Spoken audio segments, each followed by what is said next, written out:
रस्त्याचे खड्डे असेल की तुमच्या घरी पाणी असेल ते कल्याण दोन वर्ष झालेले दिसते. वर्षानुवर्ष मला वाटतं एक शहर घाण होत चाललंय. मी आता येताना बघितलं, एक पॅच कॉन्क्रीटचा होता, एक काहीतरी डांबराचा होता आणि त्याच्यामध्येच कुठेतरी पेवर ब्लॉक होता. हे रस्त्याच्या मध्ये अशा रस्ता कसा बनवू शकतात बनवताना. आणि इकडे मला वाटतं उपमुख्यमंत्र्यांचा मुलगा आहे ना खासदार आमदार कोण आहे, ह्याला विचारलं पाहिजे. रस्त्यांवरचे खड्डे आपण मदतीत ठेवू नका. हे तुम्हाला आम्हाला सगळ्यांना त्रास होतो खड्ड्यांचा. खड्ड्यात लोक पडून वर्षाला मरतायत. ट्रेन मध्ये दरवाजे नाहीत म्हणून ऑन अन ऍव्हरेज 8 लोक मरतायत. आपण ह्या गोष्टींकडे बघणार आहोत का फक्त आपण उगाच आमदार फोडल्यात खासदार फोडल्यात आपण बघणार आहोत. खूप विचित्र परिस्थिती आहे. मी आज आमची सभासद नोंदणी चालू आहे म्हणून आमचा दौरा निघाला इकडे. मी परत येणार आहे. सगळ्यांना मला या विषयांवर पण बोलायचंय. मी आज विद्यार्थ्यांना भेटून त्यांच्या अडचणी जाणून घ्यायला आलोय. पण आता येतानाच मला सगळे रस्त्याची दुर्दशा काय झाली आहे. इकडे येताना मला कळलं 2 दिवसाआड पाणी येतं लोकांच्या घरी. बरोबर आहे की नाहीये. पाणी नाही मिळते आपल्याला 2026 मध्ये.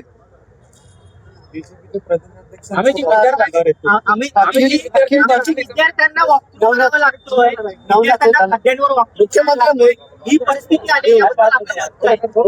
मला वाटतं आता पत्रकार आणि आम्ही विरोधी पक्ष किंवा पत्रकार सगळ्यांनी सरकारला प्रश्न विचारले पाहिजेत.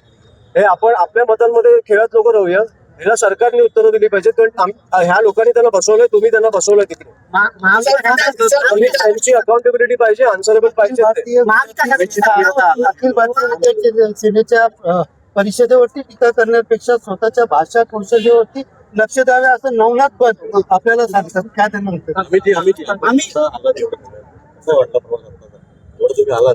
एंट्री केली सुखात एकदम सुखात.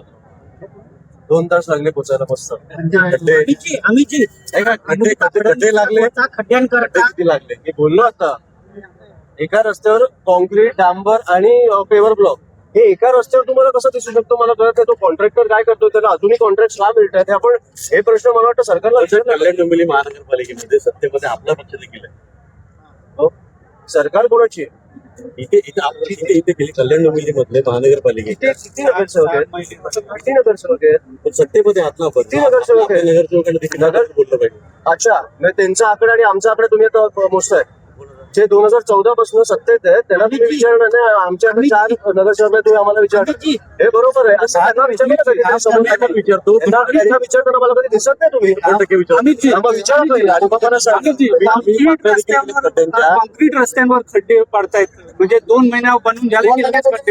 तुमचा प्रश्न नाशिक मध्ये पण कामं बघा तुम्ही. हे मी तुम्हाला पण सांगतो. नाशिक मध्ये जेव्हा कम्प्लीट आमची सत्ता आली, एक हाती सत्ता आली, तेव्हा 5 वर्ष एक खड्डा नव्हता नाशिक मध्ये. तिकडे पत्रकारांना सांगितलं जायचं की खड्ड्यांचे फोटो पाठवा. ते बोलले आमच्याकडे खड्डेच नाही तर पाठवू काय. इकडे एक हाती सत्ता द्या, मग तुम्हाला दाखवतो रस्ते कसे बनतात. जेव्हा सत्ता नव्हती तेव्हा अमृता फडणवीस या खड्ड्यांवर बोलत होत्या, जे गाणं करत होती. मात्र ते आता कुठेही बोलताना दिसत नाही. यावर आपलं मत. माझं काही मत नाही. मला वाटतं हे प्रश्न त्यांना विचारा, त्यांचे प्रश्न आहेत. विद्यार्थ्यांना या ठिकाणी करायला काय नेमकं तुम्ही आता सांगाल आणि कशा पद्धतीचं करण्याची अपेक्षा आता नवीन. मला एक प्रश्न उत्तर पण नको कंटिन्यू करू. मला ह्याचं उत्तर देऊ दे पाहिजे. सो जेन्सी म्हणजे आता मी ज्या विद्यार्थ्यांना भेटतोय, मी मुंबईपासून हा दौरा चालू केला. ज्यांना भेटतो त्यांचे विषय खूप सोपे आहेत. चेतना कॉलेजच्या बाहेर गरजुरले होते. इकडे पण मला आता काही मुली बोलल्या की इकडे काही गरजुरले आहेत जे त्रास देतात. हे मला वाटतं हे आपण विषय तात्काळ लगेच सोडवले पाहिजे. हे 1-2 दिवसात संपवण्यासारखे विषय. आमची तर टीम इकडे पण लागेल. जशी चेतना कॉलेजच्या बाहेर लागली तशी इकडे पण लागणार. पोलिसांना सांगितलं जाणार पण पोलीस काही नाही करू शकले तर आम्ही आमच्या हातात घेणार. युनिट सेल आपण तयार केलं, नेमकं त्याची काय भूमिका असणार, कशा पद्धतीने ते आता विद्यार्थ्यांवरती हे कॉलेजचे युनिट अध्यक्ष असणार. कॉलेजचा मुलगा किंवा मुलगी त्याच्यावर युनिट अध्यक्ष असणार. कॉलेजचे विषय आमच्यापेक्षा जास्त त्यांना माहिती आहे. ते आम्हाला येऊन सांगणार. त्यांना जे सोडवू शकतात ते तिकडे कॉलेजमध्ये सोडवणार. नाही सुटले तर आम्हाला येऊन सांगणार, आम्ही सोडवणार. काही आपण आंदोलन कॉलेज लेवलला फिरतो तसं मला वाटतं तो महानगरपालिकेची शाळा. मी त्याचे व्हिडिओ बघत असतो. काय दशा झाली आपल्या महानगरपालिकेच्या शाळांची आणि उत्तम काम चालू आहे. तसं ते उद्धव ठाकरे म्हटले होते की ते विष्णूचे अवतार आहेत. त्यांचा प्रश्न